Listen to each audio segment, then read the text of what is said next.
Hey, this is Sean, and in this video, I am going to show you what the biggest disaster is lurking around in your e-commerce store and what you need to do to fix it. And it's the thing that agencies and marketers and experts never talk about. Because the advice I'm giving you is not just from someone who's an advertiser or marketer, but someone who owns e-com stores and watches this stuff really closely, and I'm sure you do too. So what I'm showing you right here is a snapshot from last December, shopping season, right? And I want to show you this number right here, and then this number right here.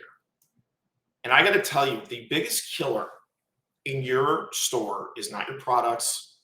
I'm assuming if you have good offers, it's not your products, it's not your pages, it's your checkout. And why people don't pay more attention to this, I have no idea, but it is the single biggest killer that you have. And here's why.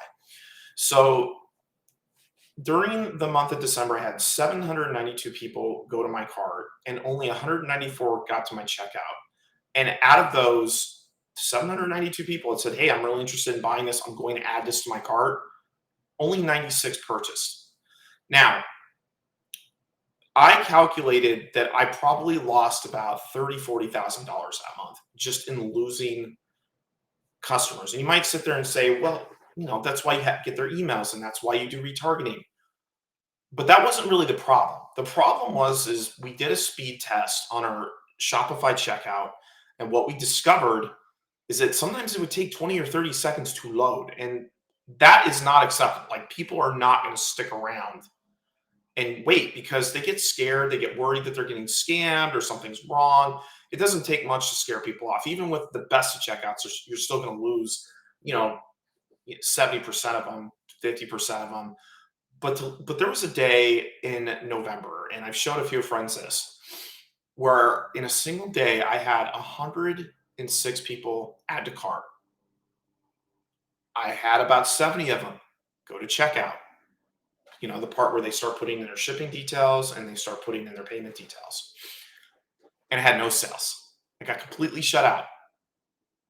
Over 100 people said, "Yeah, I like this. I'm putting it in my cart," and bailed. Now I want to show you something else, and then I'm going to go into what happens and why you need to look at this. I got a software, and just to preface this, I don't get endorsed by these guys. I don't get paid by these guys. It was just like there was such a huge pain point. This is Checkout Channel, and this is since March to August. There's 37, 39 people that went in there, and 22.5% actually bought. But what actually really happened is it's actually this number. It's almost in the mid 20s where that, about 1 out of 4 people completed their purchases. And as soon as I started doing that, my revenue shot up. It shot up as much as sometimes, twofold, threefold, just because I was converting more people. Because I was converting more people, I had more opportunities to sell them other products.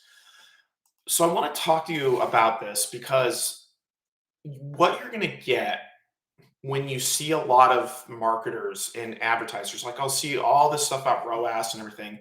And when you talk to these folks, what they're really focused on is they're really focused on just your ads. They like to look at your ads, but they don't really look at your back end, if that makes sense. Like, what they're not paying attention to is if a lot of people think if people are not converting, then it's like, oh, it must be a problem with the ads, or it must be the targeting, or it must be the landing page needs to be. No, a lot of times this is the problem. So this is how you know if this is the problem. Okay. Every I have a what I kind of tell my friends and my wife is we have a golden ratio. And it's this: if I can get about 1 out of every 5 people click on an ad to put in their cart, and I can get about 1 out of every 5 of them, to actually finish, then I'm going to make a lot of money. I'm going to have a very scalable business. Now, this is going to vary depending on your price points of your products. Everyone's got their own ratio. This just happens to be our ratio. If, in fact, I'm looking at these numbers, and I'll put them on a spreadsheet. If you're looking at these numbers and you're going, why am I not making more money? if let's just say, you have out of 1,000 clicks, say you're selling like $1,000 product, right? And 100 people go to cart and you only end up selling like one or two of them, there's a problem with your checkout. If your checkout is converting below really about 20%, there's a problem. And I want you to think of it this way. For every 100 people that go to checkout, every percentage point that you move that conversion rate up, that's how much more money you're going to collect on average. Every percentage point that it goes down, you're losing money. And I want you to actually like close your eyes, picture the money either coming into your wallet or it's leaving your wallet. That's really what it comes down to. Because think about it, even if you do retargeting, and even if the retargeting is really effective, you still have to spend more money to go out. Think about it, like you spent money to get that person in your orbit, they left your orbit, and now you got to spend more money to bring them back in again. It makes sense. So what I want you to how do we fix this problem? This is what I'm going to show you is what my actual checkout looks like, and it's really really simple. Okay, so we're going to go and jump in the checkout champ, and again, this is just for you to just kind of observe and see. The big key with the checkout here is it loads up exceptionally fast. It is really really fast. So I told you that my Shopify checkout might take sometimes 20, 30 seconds. It depends on the time of year. Some, like summer, it's not as bad because there's less, purchasing activity. But during the holidays, it's if you want to have a really black and blue Friday, that thing will do it. A slow checkout will give you a lot of bumps and bruises. So this is what my checkout looks like. It's just a simple logo. I give them the opportunity to pay with PayPal. Affirm if they want to make payments over time. If you have higher ticket items, I strongly suggest you put that in as an item. It's a little expensive and the cash flow is a little slower, but you capture more sales. So there's a bit of a trade-off, but the trade-off is usually in your favor. And then it's just contact information, payment, complete checkout. Now, on the right-hand side, what I always think is really smart is just to always restate your refund guarantee, your refund policy. People do look for that. I've seen it quite often, and just to reaffirm what the special offer is. In my case, I don't like to discount. I just like to give them free shipping or add an item in.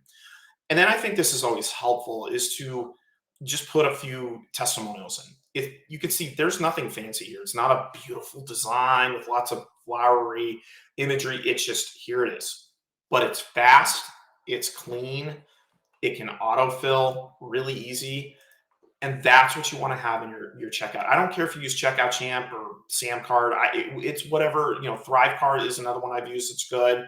A friend of mine really loves it. It's got very clean checkout layouts like this. It doesn't matter what you use. But if you're using a Shopify checkout, unless you have some highly upgraded account, this could actually be killing your sales. It could be doing some serious harm to your ability to make money and actually, run a very profitable, store, very profitable advertising campaigns. Take a very hard look at this because I'm telling you, it's just ignored all the time. I have one client I work on, I'll end with this, that cannot get off Shopify basically for a checkout. And they have gone through stretches, and it's not infrequent. Like every about 3 to 4 weeks, they'll go through stretches where they'll go 0 for 88, 0 for 138, 1 for 111. And think about it. If they were just even connecting on 10% of those, they're 9 to 11 Xing their money. It's not a joke. It's really, really significant. So if you like this video, please give it a like. Please leave a comment, or if you have questions, if you need help, go ahead and do that too. And if you're on LinkedIn, please follow me. I post this kind of content regularly, and it's not just about e-commerce. It's about lead generation. It's about advertising. It's about copywriting. It's all intertwined to make you money. All right. Thank you very much for watching. Have a great day.